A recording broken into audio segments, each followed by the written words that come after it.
வழிந்தது பொங்கல் பொங்கி தழைத்தது இன்பம் நெஞ்சில் வாழ்த்தினர் பரிதி தென்னை தமிழர்கள் பொங்கல் உண்டார் என்று புரட்சி கவிஞர் பாரதிதாசன் அவர்கள் மிக அழகாக பொங்கல் விழாவை குறித்தும் தமிழர் திருவிழாவை குறித்தும் கவிதை பாடியிருந்தார். அந்த வகையிலே நாம் தமிழர் திருநாளை சமத்துவ பொங்கல் விழாவாக பல்வேறு இடங்களிலும் கொண்டாடி கொண்டு தமிழ்நாடு முழுக்க எந்த மாவட்டத்தில் நாளிதழ்களை தொலைக்காட்சி செய்திகளை பார்த்தாலும் சமத்துவ பொங்கல் விழா என்று தைப்பொங்கல் வேறு ஒரு வடிவத்திற்கு வந்திருக்கிறது. அந்த வகையில் இந்த சமத்துவ பொங்கல் என்பதை கொண்டு வந்து நிலைநிறுத்திருக்கிற ஒரு பெரிய பெருமை திராவிட அமைப்புகளை சாரும்.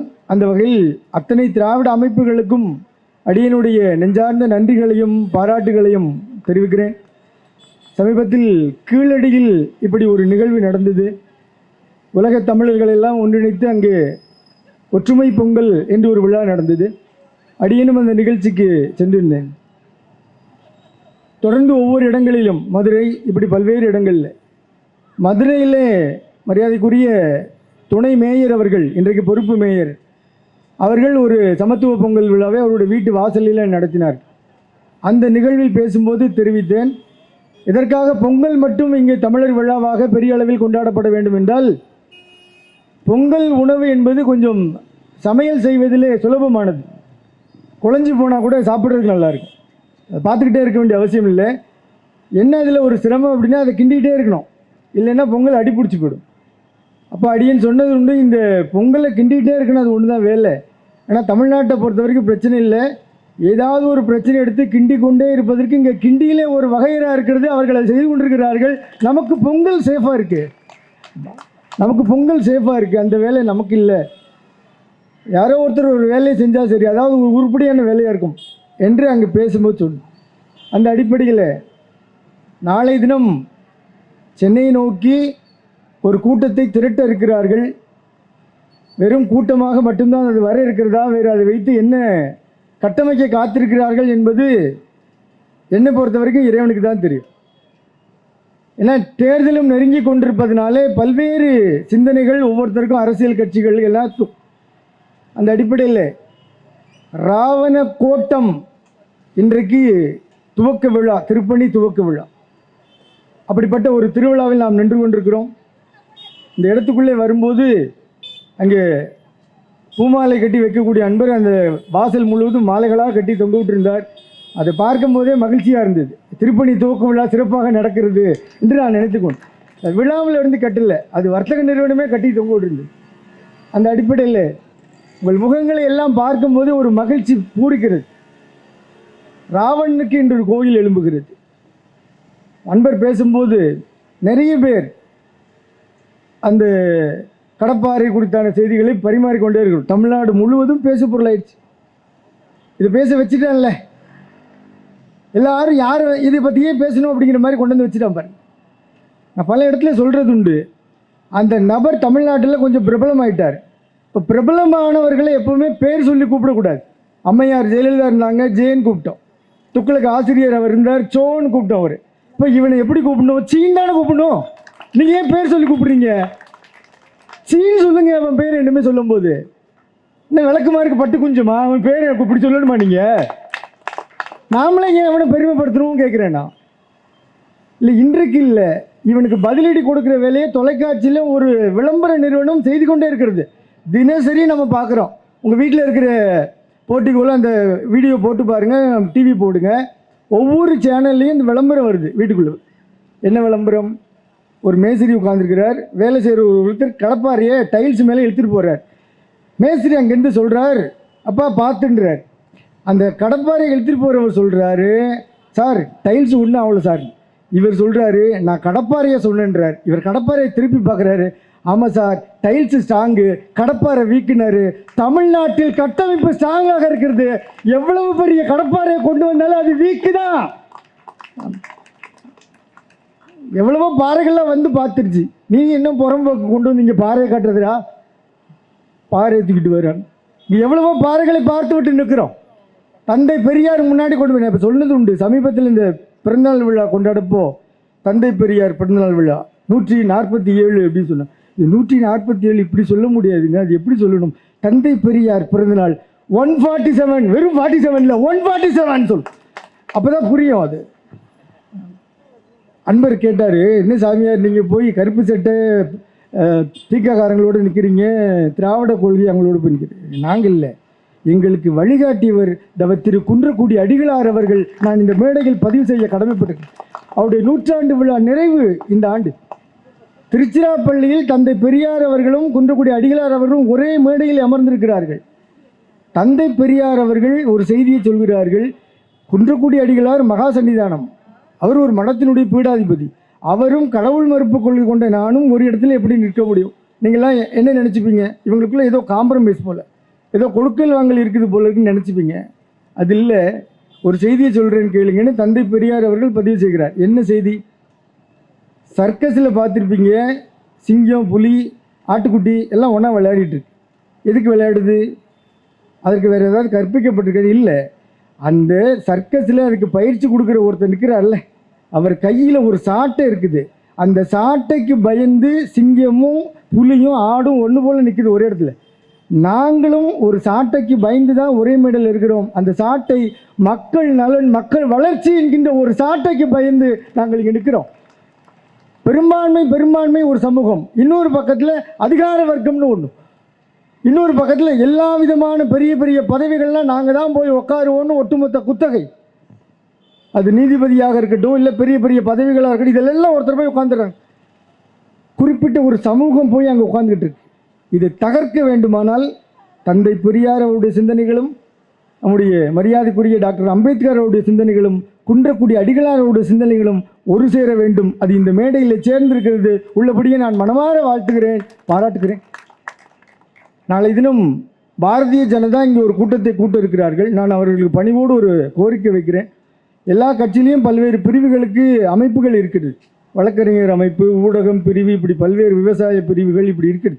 ஆனால் வேறு எந்த கட்சிக்கும் இல்லாத ஒரு தகுதி பாரதிய ஜனதாவுக்கு உண்டு. நாளைக்கு நீங்கள் இங்கே கூட்டம் போடும்போது நீதிபதிகள் பிரிவு என்ற ஒரு பிரிவை நீங்கள் ஏற்படுத்திக் கொள்ளுங்கள். தமிழ்நாட்டில் இல்லை, உலகத்திலே வேறு யாருக்கும் அப்படி ஒரு வாய்ப்பு கிடையாது. இப்படி ஒரு பிரிவு இருக்குன்னா அது உங்களால் மட்டும்தான் ஏற்படுத்தி கொள்ள முடியும் என்று கேட்டுக்கிறேன். ராவணன் என்று சொல்லும்போது சைவம் ராவணனை கொண்டாடுகிறது, உள்ளபடி சொல்லப்போனோம். ஏன்னா இங்கே இருக்கிற மேடையில் இருக்கிற நாம் ஒவ்வொருத்தரும் இந்த புராணங்கள், இதிகாசங்களை ஒரு பார்வையில் பார்ப்போம். என்னோட பார்வை வேறு, சகோதரி சுந்தரவல்லி அவர்களுடைய பார்வை வேறு, திருமுருகன் காந்தி அவர்களுடைய பார்வை வேறு, சகோதரர் குழந்தையரசனுடைய பார்வை, ஒவ்வொருத்தருடைய பார்வை ஒவ்வொரு மாதிரி இருக்கும். இப்போ எங்களுடைய பார்வையில் எப்படி நாங்கள் ராவணன் பார்க்கிறோம்? ராவணன் ஒரு சிவபக்தன், நீதி நெறி தவறாதவன், வலிமையானவன், மனதில் அறக்கோட்பாடுகளை ஆழ பதித்து கொண்டவன், இப்படி பார்க்கிறோம். திருஞான சம்பந்தர் தன்னுடைய ஒவ்வொரு பதிகத்திலும் 8வது பாடலில் மறக்காமல் ராவணனை பதிவு செய்கிறார். அவன் ஒரு கொடுமையானவன் என்று சொன்னால் எதற்காக மீண்டும் மீண்டும் அவனுடைய பெயர் அவர் சொல்ல வேண்டிய அவசியம் என்ன? அவர் இந்த இடத்துல பதிவு செய்கிறார். இது மட்டுமல்லாமல் திருநீர் சைவ சமயத்திலே மிக உயர்வாக பேசக்கூடிய ஒன்று. இந்த திருநீரை உன்னோடு ஒப்பிடணும்னா எதை சொல்லி ஒப்பிட முடியும்? மாணிக்க வாசகர் இறைவனை சொல்லும்போது தாயில் சிறந்த தயாவான தத்துவனேன்னு சொல்கிறார். அப்போ இறைவனை எதோடு அவர் தாயோடு ஒப்பிடுறார். தாயில் சிறந்த, தாயை விட சிறந்தவன்பா நீன்னு சொல்கிறார். அப்போ ஒரு பெரிய விஷயத்தை சொல்லி அதை விட இது சிறந்தது என்று சொல்வது ஒரு மரபு. அந்த அடிப்படையில் திருஞான சம்பந்தர் திருநீரை சொல்லும்போது ராவணன் மேலது நீர் எண்ணத்தகுவது நீருன்னு சொல்கிறார். அப்போ எவ்வளவு இடத்துல உயர்த்தி வச்சிருக்கிறார் பாருங்க. வேற யாரையும் அங்கே அவர் குறிப்பிடவே இல்லை, ஒப்பிடவே இல்லை. ராவணனை சொல்லி ராவணன் மேலது நீர் எண்ணத்தகுவது நீர், பராவணமாவது நீர், பாவம் அறுப்பது நீருன்னு பாடினார். அப்படி பல்வேறு இடங்களில் ராவணன் போற்றப்படுகிறார். இப்போ இங்கே என்ன செய்தினா, ராவணனுக்கு கோட்டம் அமைப்பதற்கு நாம் இங்கே துவக்க விழாவை செய்கிறோம். மன ரீதியாக ஒரு மகிழ்ச்சிகரமாக அதை பண்ணுகிறோம்.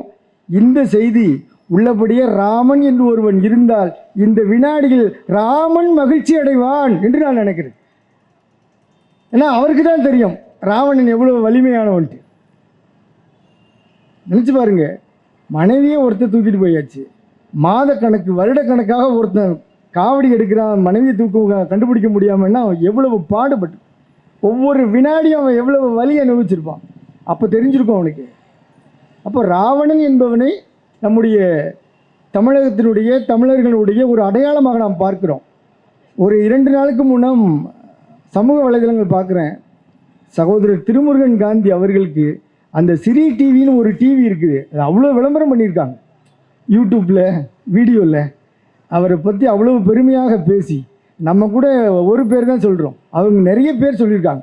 அதில் ரொம்ப குறிப்பாக டேனியல் காந்தின்னு சொல்கிறாங்க, நல்லா இருக்குது. ஆமாம், திருமுருகன் காந்தின்னு சொல்கிறவங்க டேனியல் காந்திங்கிறது நல்லா தானே இருக்குது. எந்த அளவுக்கு நாங்கள் சமத்துவமாக இருக்கிறோம் பாருங்கள், சமய நல்லிணக்கத்தோடு இருக்கிறோம்.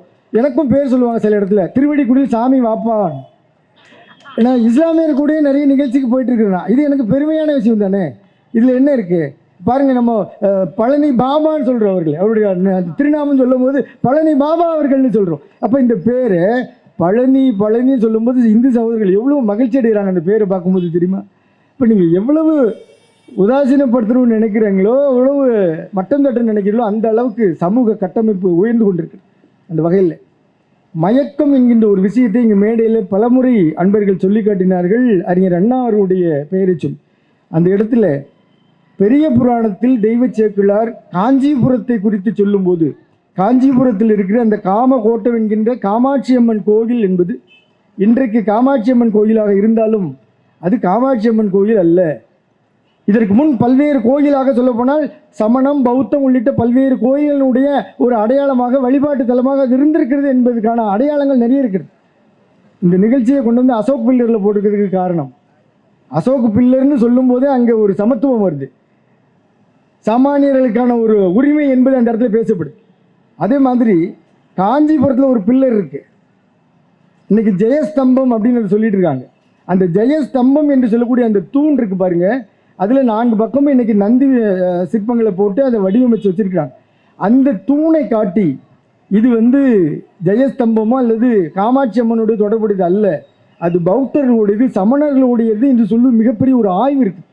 அந்த இடத்தை குறிப்பிடும்போது ஒரு மயக்கம், திசை மயக்கம் என்று தெய்வ சேக்கிழார் இதை பதிவு செய்கிறார். திசை மயக்கம், அந்த திசை மயக்கம் என்றோ தொடர்ந்தது, இன்றும் அங்கு இருக்கிறது என்பதை பதிவு செய்கிறார். நான் தெய்வ சேக்கிழார் எப்படி பார்க்கிறேன், இன்றைக்கு காலகட்டத்தில் என்னால் உங்களோடு இந்த மேடையிலிருந்து எப்படி இதை பரிமாறிக்கொள்ள முடிகிறதோ, அதுபோல 12ஆம் நூற்றாண்டு காலகட்டத்தில் அவன் கோட்டைக்குள்ளேயே இருந்து உலகெல்லாம் உணர்ந்து ஓதுதற்கரியவன் என்று சொல்லி தமிழ் பாடி அத்தனை பேரையும் அந்த தமிழ் சுவடியை வணங்க வைத்தார் அல்லவா, அந்த இடத்தில் தெய்வ சேக்கிழார் உயர்ந்து நின்றார். அவருடைய காலகட்டத்தில் எவ்வளவு பண்ண முடியுமோ அவர் செய்தார். முழுசாக அந்த இடத்துல பண்ணியிருந்தாருன்னா இன்றைக்கி தெய்வ சேக்கிழார் ஒருத்தர் நம்ம பார்த்துருக்கவே முடியாது. அந்த காலகட்டத்தில் எவ்வளவு சீர்திருத்தங்களை பண்ண முடியுமோ பண்ணார். அதனால தான் இன்றைக்கும் காஞ்சிபுரம் என்று சொன்ன உடனே நமக்கு எப்படி இந்த ராவண கோட்டம் நினைவுக்கு வருகிறது, அங்கே இருக்கிற அந்த காமாட்சி அம்மன் கோயில், ஏகாம்பரேஸ்வரர் கோவில், அங்கே இருக்கிற காஞ்சி மடம் எல்லாம் நமக்கு ஞாபகத்துக்கு வருதோ. சிவனடியார்களுக்கு காஞ்சிபுரம் என்று சொன்னால் திருக்குறிப்பு தொண்டர் என்கின்ற, இப்போ நாம் பேசிட்டு இருந்தோமே சலவை தொழிலாளர்கள், அந்த அடியாருடைய நினைவு வரும். அங்கே தான் காஞ்சிபுரம் குறித்தான பதிவுகளை சேக்கிழார் பெருமான் பண்ணுறார். அப்படி இந்த காஞ்சிபுரத்தில் இருக்கிற காமாட்சி அம்மன் கோயிலே காமாட்சி அம்மன் கோவில் தானா என்கின்ற ஒரு கேள்வி எழும்போது நான் கேள்வி எழுப்புகிறேன், அங்கே இருக்கக்கூடிய காஞ்சி மடம் சங்கர மடம் தானா என்கின்ற கேள்வி எங்கிருந்து எழுப்புகிறேன். அதற்கு கீழே ராவனுடைய கோவில் இருக்கிறது என்பதற்கான அடிப்படை எவ்வளவோ ஆதாரங்கள் இருக்கிறது. சொல்லப்போனால் கீழடி மாதிரி ஒரு ஆய்வை அங்கே செய்தால் தமிழ்நாடு தொல்லியல் துறை மட்டுமில்லை, ஏஎஸ்ஐ இந்திய அரசினுடைய தொல்லியல் துறை அங்கே ஆய்வுகளை மேற்கொள்ள வேண்டும் என்று இந்த மேடையின் வாயிலாக நான் கேட்க கடமைப்பட்டிருக்கிறேன். கந்தகோட்டம் எப்படி நம்முடைய சென்னை, காஞ்சிபுரம் உள்ளிட்ட பகுதிகளிலே கந்தகோட்டம், குமரகோட்டங்கள் எல்லாம் இருக்கிறதோ, அதே மாதிரி காஞ்சிபுரத்தில் ஒரு ராவண கோட்டம் எழும்ப வேண்டும். அதற்கான மிகப்பெரிய ஒரு முன்னெடுப்பாக, துவக்கமாக இன்றைக்கு வெற்றிவேல் வீரவேல் என்று சொல்லி முருகப்பெருமானுடைய இந்த வேலாயுதத்தை சகோதரர் திருமுருகன் காந்தி அவருடைய கரங்களிலே கொடுத்து அந்த பணிகளை சீரும் சிறப்புமாக துவக்கதற்கு நல்ல ஒரு வாய்ப்பு கிடைத்திருக்கிறது. உங்கள் அத்தனை பேருடைய ஆதரவோடும் உங்கள் அருமையான வாழ்த்துக்களோடும் கரகோஷங்களோடும் அந்த வேலை அவர்களுக்கு பரிசீலிக்க கடமைப்பட்டிருக்கிறேன். திருச்சிட்டம்பலம்.